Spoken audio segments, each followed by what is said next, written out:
Good afternoon, everyone.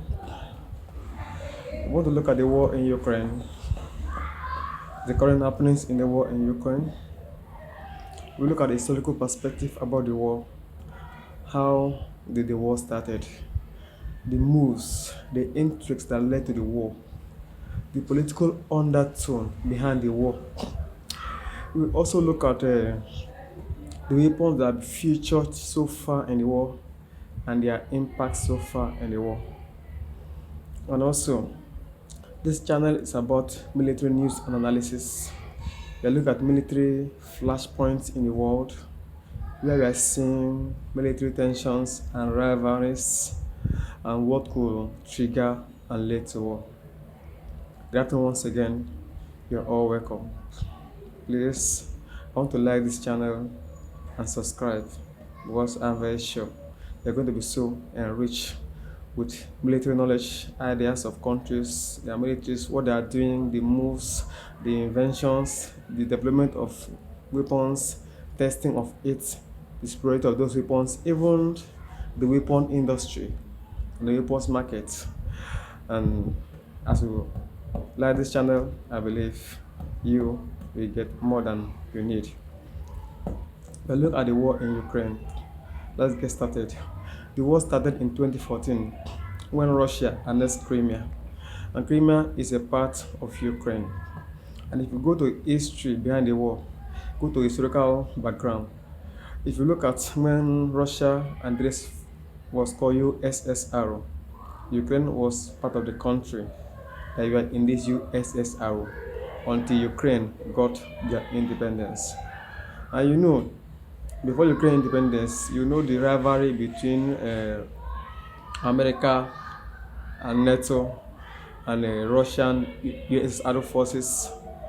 And when USSR failed and broke into pieces, all those countries in the eastern flanks, Eastern Europe, but then started joining NATO, thereby breaking American forces.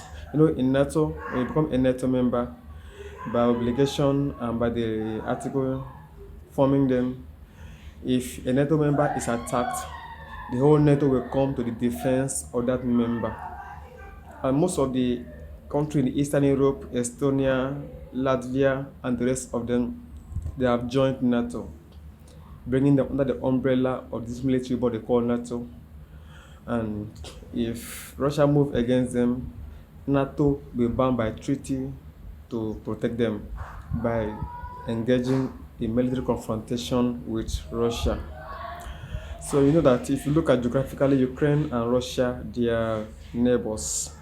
They have land borders with each other. And Ukraine are trying to read Russian moves. Russian are trying to read Ukrainian moves.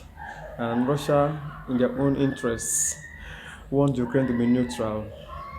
Or perhaps they want Ukraine to be loyal to Russia than America and the West, because they knew if Ukraine get on NATO side and join NATO, they will have American forces close to them on their border. And sometimes NATO do war games in those countries that border Russia. And Russia is not because the mutual suspicion between these two countries, these military powers. And this Ukrainian president Zelensky, when he came to power, perhaps Russia saw him as a pro-Western, pro-NATO president, and his moves to join EU and NATO perhaps led Russia to suspect that if this man joined NATO, it will bring American weapons to their region. That is why perhaps Russia took a preemptive stage by starting the war and annexing Crimea in 2014. And also in 2022, the war started when Russia attempted to invade Ukraine. Russia started by amassing a lot of armored columns and started invading Ukraine. But they are met with stiff Ukrainian resistance.